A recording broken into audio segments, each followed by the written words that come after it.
Pernah nggak sih kalian ngerasa kalau nilai kita di rapor itu kayak harga mati? 9 juta remaja Indonesia yang mengalami masalah mental. 5 siswa SMA negeri di Jember, Jawa Timur absen di hari pertama ujian nasional. Mereka depresi sejak masa persiapan ujian. Bangun tidur yang dipikirin ulangan, mau tidur yang dipikirin tugas. Gimana coba? Jadi masalah yang mau kita bahas itu adalah tentang ambisi akademik yang berlebihan sehingga itu berdampak pada mental siswa. Fenomena ini itu terjadi khususnya di kalangan kita, yaitu kalangan para pelajar. Menurut data Kementerian Kesehatan Republik Indonesia menunjukkan sebanyak 6,1% penduduk Indonesia berusia 15 tahun ke atas mengalami gangguan kesehatan mental. Kita itu salah dipaksa untuk menjadi mesin demi memperoleh nilai yang terbaik. Jadi anak-anak sudah les sana sini ya, sudah kemudian belajar sana sini, yang akhirnya bukan membuat mereka fokus terhadap apa yang akan mereka jalani di ujian TKH ini, tetapi permasalahan baru yaitu tadi masalah mental health. Kenapa ini gawat? Karena banyak dari kita yang akhirnya stres berat sehingga terkena gangguan kecemasan sampai kehilangan jati diri cuman karena takut nilai kita turun. Kita nggak bisa anggap ini remeh karena kesehatan mental tuh bukan cuma gaya-gayaan, tapi merupakan hal mendasar yang menentukan masa depan kita. Lalu, kenapa sih tekanan akademik itu bisa terjadi? Dan dari tahun ke tahun, itu terasa semakin berat. Salah satu penyebab utamanya adalah standar kesuksesan yang terlalu sempit. Karena dari kecil kan kita diajarkan bahwa kesuksesan itu tuh tergantung nilai yang tinggi dan rapot yang bagus. Jadi mau nggak mau semakin kesini itu kita tuh menilai diri sendiri itu hanyalah angka. Tekanan ini datang dari banyak berbagai arah. Dari sekolah dengan sistem peringkat dan tuntutan target nilai. Dari orang tua yang berharap anaknya selalu menjadi yang terbaik. Sampai dari media sosial yang penuh pencapaian orang lain. Semua itu bikin kita terus membandingkan diri dan merasa tertinggal walau nggak sempurna. Sadar nggak sih, demi ngejar angka cantik, kita rela untuk pusing, stres, dan semua capeknya itu ditanggung sendiri loh. Seperti itu sebenarnya dampaknya apa sih Bu, stres belajar bagi individu tersebut? Kalau orang mengalami stres belajar, jelas dia tidak akan bisa belajar dengan nyaman ya.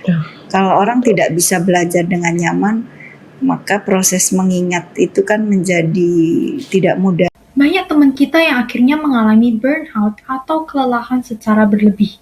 Belajar sampai larut malam, lupa makan, lupa istirahat, bahkan kehilangan waktu untuk dirinya sendiri. Ironisnya, saat mental sudah lelah, kemampuan berpikir kita justru menurun loh. Kita juga belajar bukan untuk memahami, tetapi sekedar bertahan dan lulus ujian. Misalnya tingkat konsentrasinya pun pendek, berarti otomatis tingkat pemahamannya juga akan lebih sulit. Dan kondisi sekarang ini, sekolah itu malah berubah fungsi. Bukan lagi tempat untuk mengembangkan potensi, tapi malah menjadi arena kompetisi yang sangat-sangat melelahkan buat para pelajar. Dan ketika konsentrasinya dia sudah pada maksimal, tingkat maksimal, sudah seharusnya dia dibiarkan untuk istirahat. Jangan sampai dia dipaksa untuk belajar lebih lanjut, karena itu yang akan menyebabkan tidak efektif dan akhirnya ada hal-hal yang tidak diinginkan. Dan kondisi sekarang ini, sekolah itu malah berubah fungsi. Bukan lagi tempat untuk mengembangkan potensi. Dan dampaknya bukan cuma soal stres. Contoh kasus terbaru yang berdasarkan informasi dari Pusat Informasi Kriminal Nasional dikatakan bahwa bunuh diri yang dilakukan usia 17 hingga 25 tahun ditemukan sebanyak 75 kasus atau setara 8,8%. Kasus 3 mahasiswa bunuh diri dengan usia 17 hingga 25 tahun dalam 1 pekan terakhir melampaui angka rata-rata dari kepolisian loh. Salah satu penyebabnya adalah tekanan akademik. Menemukan banyak remaja terkena gejala stres. Tingkatan stres yang diderita remaja dengan berbagai keluhan mulai ringan hingga sedang. Sistem pendidikan kita terus mengabaikan kesehatan mental siswa. Kita bukan sedang mencetak generasi unggul, tetapi generasi yang lelah sebelum benar-benar hidup. Dan pertanyaannya, sampai kapan kita harus mengorbankan mental demi nilai? Jadi sebagai sesama pelajar, poin penting yang kita bisa ambil adalah dengan mengubah pola pikir kita dan sudut pandang kita. Ambisi itu bagus, tapi jangan sampai hal itu tuh malah merusak diri kita sendiri. Kita juga perlu edukasi diri sendiri dan orang lain bahwa nilai itu tuh cuma data, bukan penentu kebahagiaan untuk seumur hidup. Yang lebih bahaya, tekanan ini sering kita simpan sendiri. Banyak siswa yang diam saja karena takut dikira malas dan dibilang kalau dia nggak bisa, lemah, seperti itu. Padahal kalau stres dipendam terus-menerus, itu bisa membuat kesehatan mental kita semakin rapuh.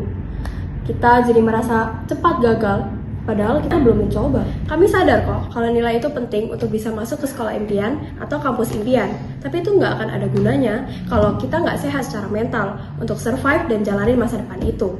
Gailah segala usaha yang telah kalian tempuh. Segala proses itu bisa menjadi pilar walaupun belum maksimal. Toh itu juga bisa menjadi pelajaran bagi kita untuk kedepannya. Sebagai penutup, kami berharap bahwa kita semua bisa belajar tanpa tekanan yang membebani.